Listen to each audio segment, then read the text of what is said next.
আপু আপনি কি দিয়ে ভিডিও করেন, কোন অ্যাপস দিয়ে ভিডিও এডিটিং করেন, যদি একটু বিস্তারিত বলতেন। রান্নাঘরের রানী আপু আমাকে কমেন্টস করেছেন, অসংখ্য ধন্যবাদ আপু আপনাকে কমেন্ট করার জন্য।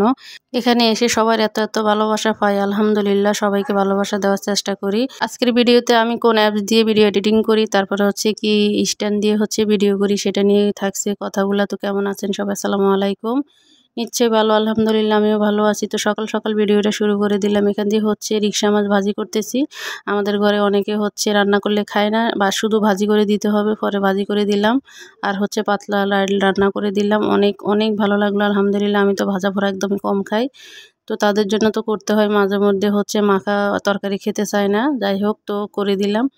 আলহামদুলিল্লাহ। এখানে হচ্ছে চিংড়ি মাছ দিয়ে আপনার হচ্ছে শাপলা, তারপরে হচ্ছে পুঁই শাক দিয়ে আমি হচ্ছে একসাথে রান্না করব। আর এই রান্নাটা খেয়ে কিন্তু অনেক অনেক মজা পেলাম। আসলে যে কোনো মাছ হচ্ছে বেশি দিন ফ্রিজে থাকলে হচ্ছে মাখিয়ে রান্না করা যায় না, বাগার দিয়ে রান্না করতে হয়।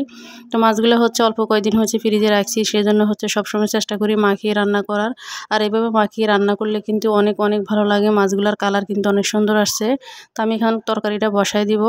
আর হচ্ছে ফাঁসি, এই যে পাশে একটা বাড়িটা আছে, একটা বাবু আছে, বিশ্বাস যদি করেন যে চিল্লাচিল্লি করে। আমি ভয়েস দিতে আসলে অনেক চিল্লাচিল্লি করে। আর আমার ছেলে তো আছে মাশাআল্লাহ।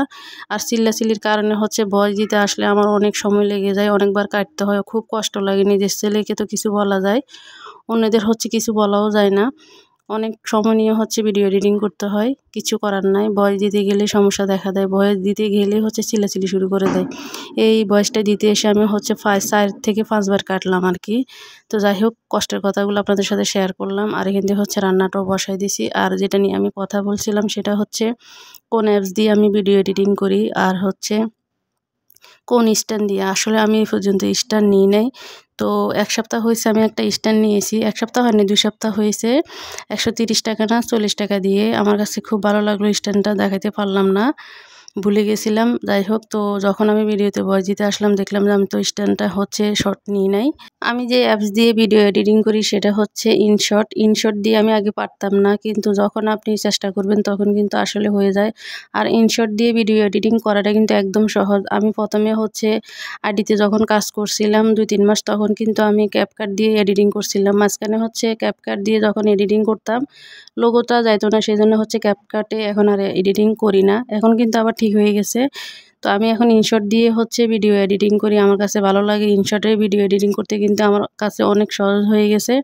আপু আপনাকে বলবো ইনশট দিয়ে ভিডিও এডিটিং করেন, অনেক ভালো লাগবে। আপনি যখন চেষ্টা করবেন তখন কিন্তু সব কিছু একদম সহজ হয়ে যাবে।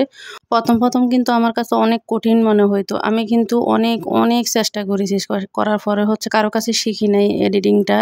এডিটিংটা হচ্ছে আপনাকে কেউ হাতে ধরেও শিখাবে না, আপনি নিজ থেকে শিখতে হবে। আর এটা হচ্ছে আপনি যখন এডিটিং করবেন, করতে করতে অনেক কিছু আপনি শিখে যাবেন। তো অসংখ্য ধন্যবাদ ধৈর্য সহকারে ভিডিওটা দেখার জন্য। আসসালামু আলাইকুম, আল্লাহ হাফেজ।